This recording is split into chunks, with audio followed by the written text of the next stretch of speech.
Hello and welcome back to another episode of Chronicles of War. I'm Alex, and today we're going to be talking about the Battle of Midway. Battle of Midway, it's also known as the turning point of the war in the Pacific, hence the name of this episode. So, let's get started. So, the Japanese' main plan in the Pacific after Pearl Harbor is to eliminate the U.S. aircraft carriers, because when the Japanese attacked Pearl Harbor, the U.S. did not have their aircraft carriers there, meaning they were not able to be destroyed, which was part of one of the main points of their attack, because yes, disable all of their ships, but part of their main warships, like their battleships and whatnot, but they also needed to take out the aircraft carriers because they knew those would also be a major threat. However, that didn't happen, so they still needed to take them out. Now, originally, they were wanting to attack Pearl Harbor again, but it was too defended now after their attack, so they couldn't do that. So they instead chose a different target to draw them out, which would be the Midway Atoll, which is located 1,300 miles away from Hawaii, or 2,100 kilometers. Here's their plan. So, here's what their plan was. So, the Japanese believed that the only U.S. carriers that were in the Pacific were the USS Enterprise and her sister ship, the USS Hornet. Now, this was in fact actually not correct because, so,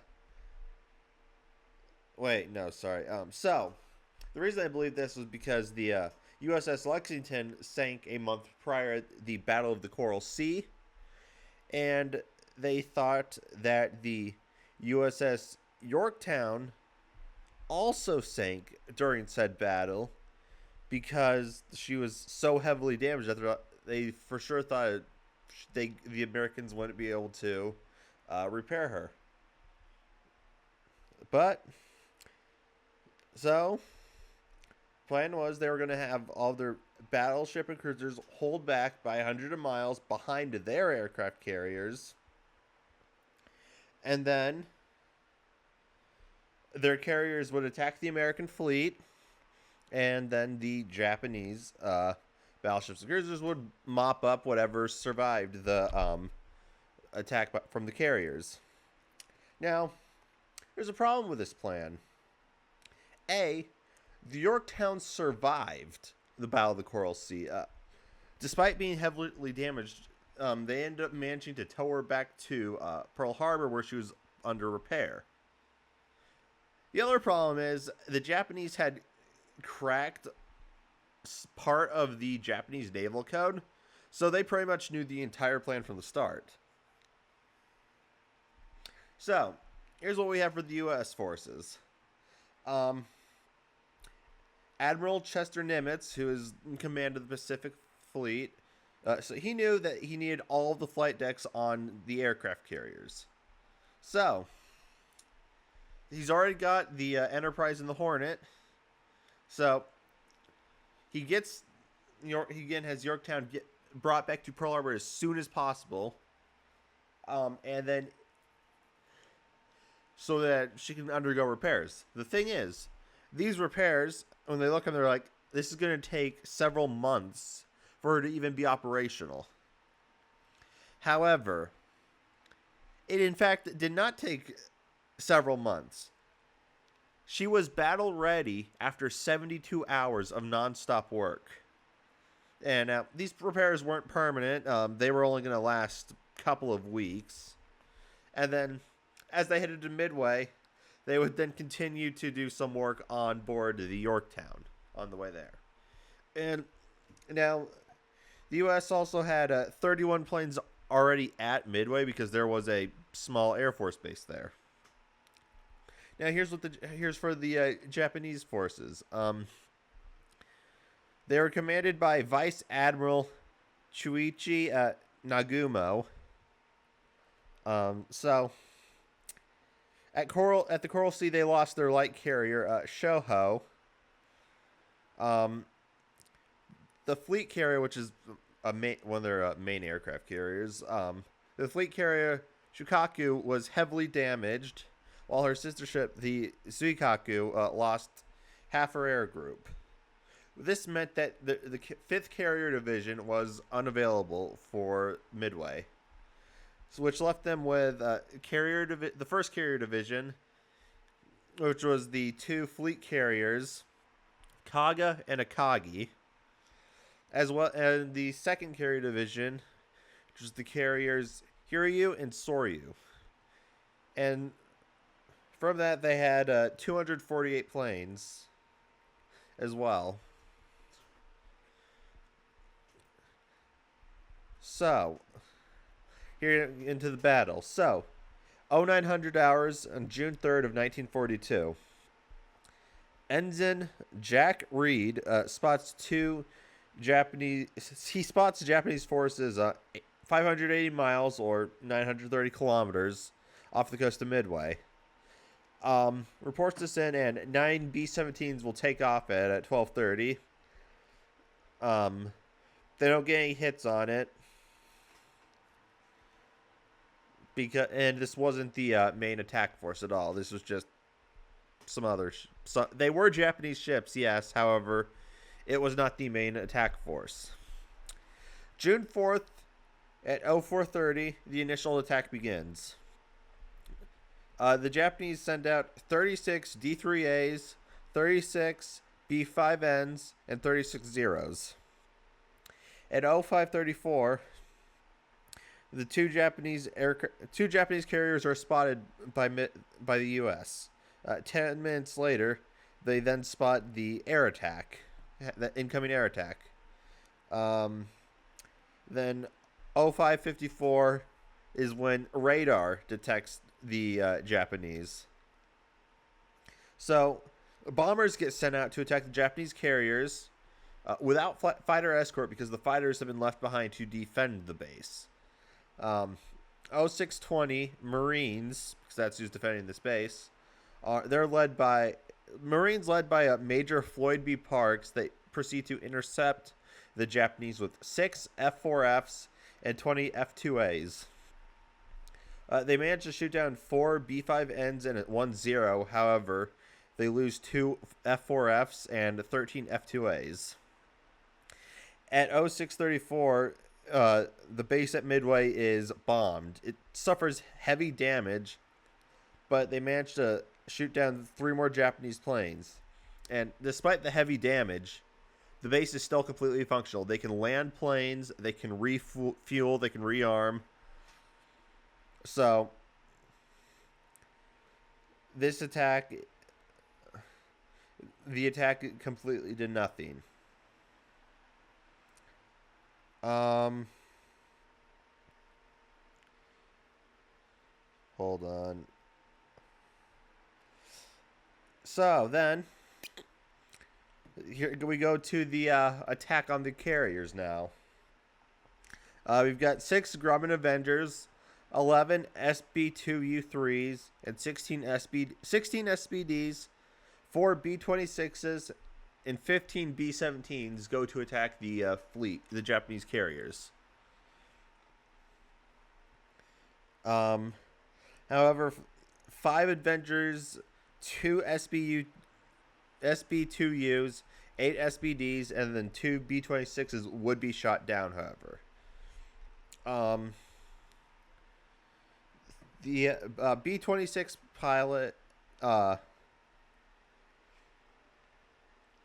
B-26 pilot Lieutenant James Murray would strafe the Akagi after he dropped his torpedo, and another pilot of a B-26 attempted to fly into the Akagi's bridge after his plane was heavily damaged. However, he would end up missing the bridge. At 07:15, Nagumo orders his reserve planes to be rearmed for a second attack on the base at Midway.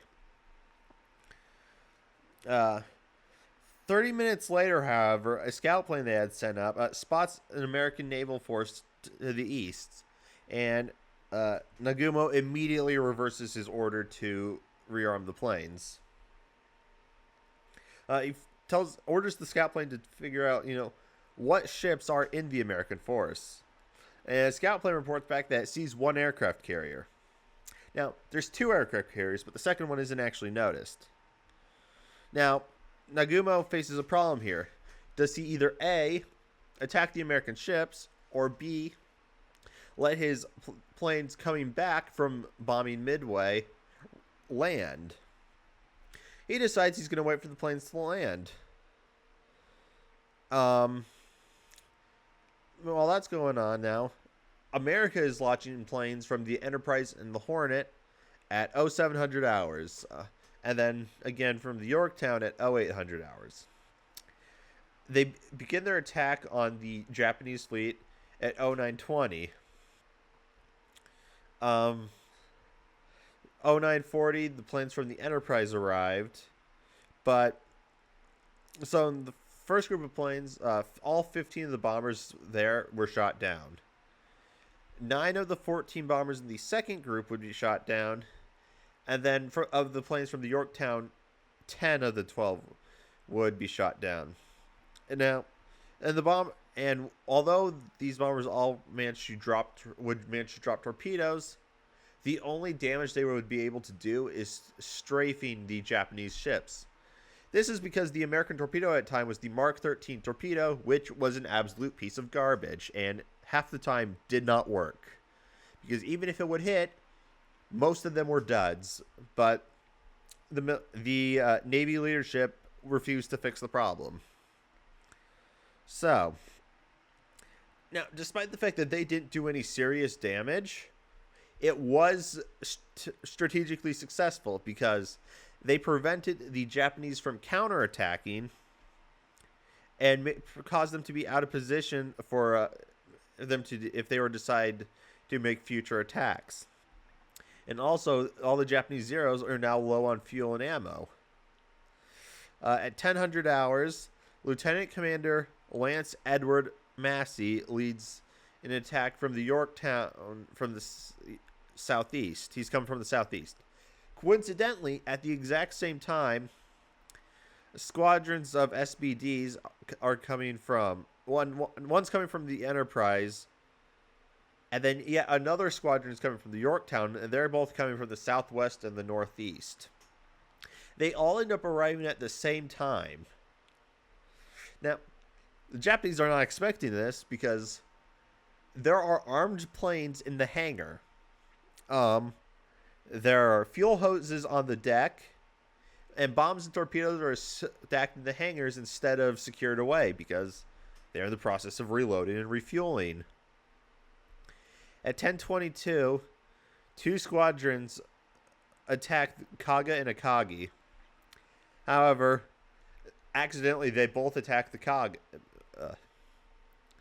Lieutenant Richard Halsey Best and his two wingmen break off when they see that the Kaga is going to sink, or well, it's not going to be any surviving because it's been taken out by the other planes.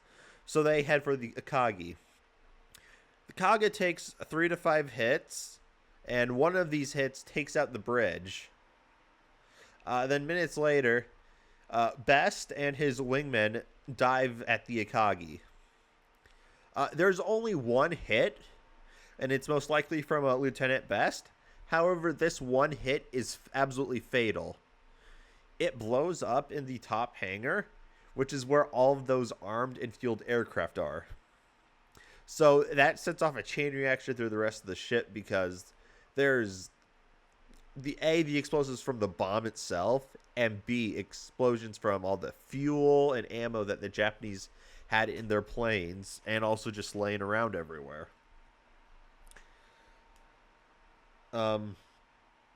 So then some planes from the Yorktown, commanded by Lieutenant Max Leslie, attack the Soryu.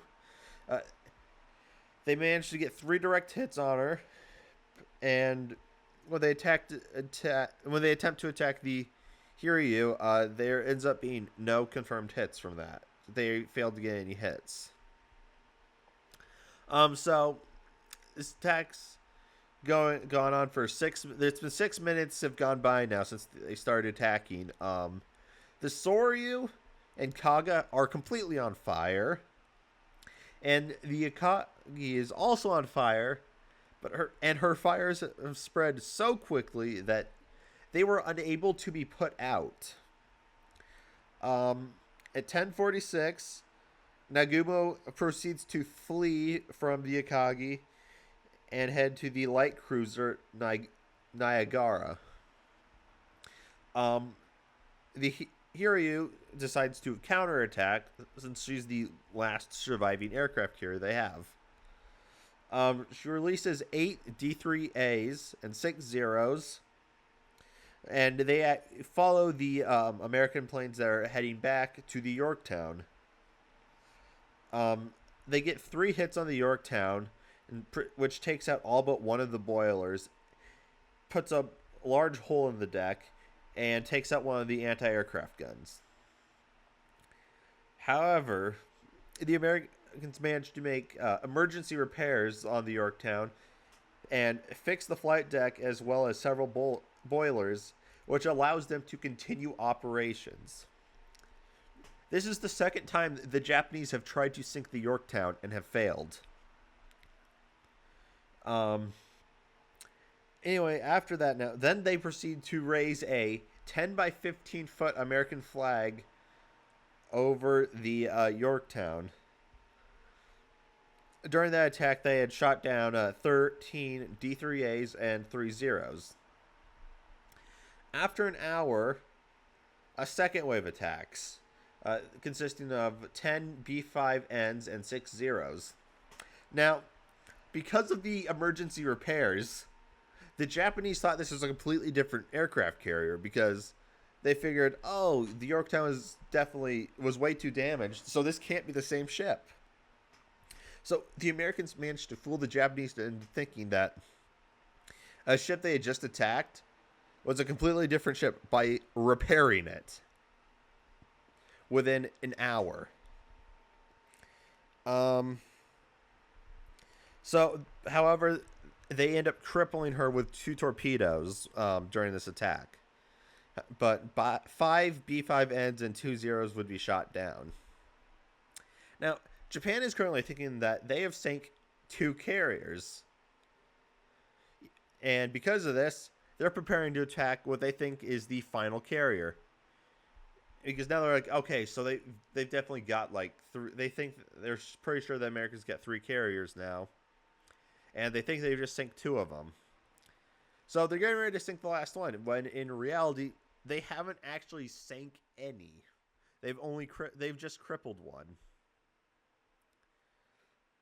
And then in late afternoon, an American scout plane that's coming from the Yorktown ends up spotting the Hiryu. And the Enterprise launches 24 dive bombers. 4 bombs proceed to hit the Hiryu, and she is then abandoned not long after. And then after dark, the Yorktown also would be abandoned. At 02:15 on June 5th, the submarine, the USS Tambor, spots 4 unknown ships. He doesn't know this, but they don't know this, but these ships are on their way to bombard Midway. However, they get the order to turn around, and at the exact same time, which is at 02:55, the Tambor is spotted. However, the Japanese ships attempt to perform evasive maneuvers, but the heavy cruisers Miami and Miku collide while attempting to do evasive maneuvers. At 04:12, it's light enough out that the Tambor can now actually see that these ships are in fact Japanese, because they couldn't tell before because it was too dark. So, over the next 2 days, the Mikuma would be sunk, along with the destroyers Arashio and Asadio. Well, no, those ones wouldn't be sunk, but they would be attacked. Um, on June 6th, a Japanese submarine manages to get close to the Yorktown and fires one salvo of torpedoes. Two of them hit the Yorktown, but it's already been abandoned at this point. However, the third would hit a destroyer, the USS Hamaman. It would break in two and sink, killing 80. However, the reason this happened is because when it was that torpedo would hit, when it hit, caused the depth charges on board to go off. Uh, the Yorktown would remain afloat, actually, though, however, until June 7th at 07:01, when she would capsize and then sink. The overall casualties. So, the U.S. at the start of the battle, the U.S. had 3 fleet carriers, 7 heavy cruisers, and 1 light cruiser, 15 destroyers, 233 aircraft from their carriers, 127 land aircraft from the base at Midway, 16 submarines, and 9 PT boats. At the start of the battle, the Japanese had 4 ships that took place in the battle anyway. They had more than these, but they did not participate. Their starting numbers were 4 fleet carriers, 2 battleships, 6 heavy cruisers, 1 light cruiser, 14 destroyers, 247 aircraft from their carriers, 28 float planes, and 13 submarines. The U.S.'s casualties were 1 fleet carrier sunk, being the Yorktown, 1 destroyer sunk, the Hamaman, and 150 aircraft destroyed, with 307 total KIA, or killed in action. The Japanese would suffer 4 carriers sunk, 4 fleet carriers sunk, 1 heavy cruiser sank, 1 heavy cruiser damaged, 2 destroyers damaged, 248 aircraft destroyed, 3,057 KIA, and 37 captured. Note, those 4 fleet carriers sunk were the only ones the Japanese had. Well, there was Zuikaku and Shukaku, but the only fully functional ones they currently had at that time. And so now the Japanese fleet is all but destroyed, pretty much. Now, sure, they've still got a bunch of ships that they had held back. They still got the pride of their fleet, the Yamato. But their fleet, but the fleet's pretty much gone at this point, though, and that's the Battle of Midway, the turning point in the Pacific Theater. Now some like pop culture stuff with that. So there's the 2019 movie Midway. If you've not seen it, I would highly recommend it. It's one of my favorite war movies I've ever seen. It's an amazing movie, and I'd highly recommend watching it. Then also, another thing is, I've mentioned Sabaton songs all the time. Sabaton has a song called Midway, so there's another song that's a song you can also listen to. It's about the Bill of Midway. I'd recommend it as well. But yeah, that's all I got on the Battle of Midway. Some announcement stuff. I want to apologize for no episode last week. It was homecoming week for me, and as such, I was extremely busy for the past week and a half. Then, with planning stuff. However, now that's over. Going back, I'm able to keep up with weekly episodes. Although I don't think they're going to be Wednesday mornings anymore. I think they might be like Wednesday afternoons or evenings. because I don't exactly have much time of a morning to like go and upload them and edit them, because that's what I typically do. I edit and then upload. So yeah, I know this one's not coming out in the afternoon. It is coming out at night, but that's because this is actually my second recording of this, because I attempted to do it this morning. Well, I attempted to upload this morning. The audio was corrupted, or well, it was missing halfway through. And I'm like, that's not good. I didn't have time to re-record it, because I mean I'm recording this right now and it's nearly 26 minutes long. Um, but yeah, so it's probably gonna be afternoons. I'm gonna be uploading from now on Wednesdays. Um, also, I've mentioned previously I'm just gonna be starting just a normal history podcast.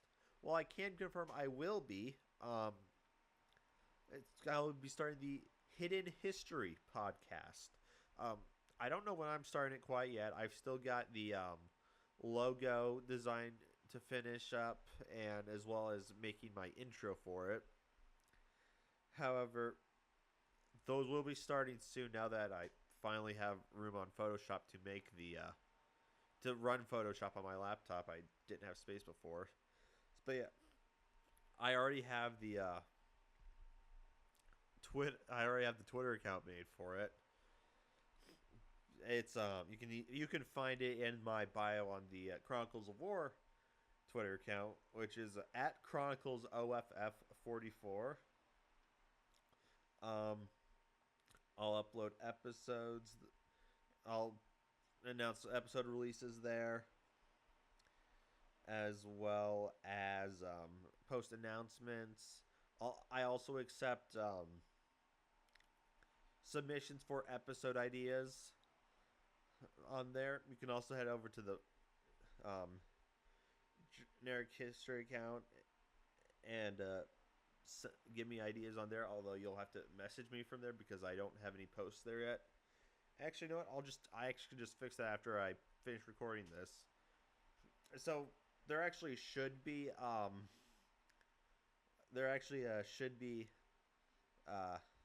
a post on there, so you can post generic history, like just general history stuff on that one. Because I don't actually have any ideas for what I'm gonna do on that one yet.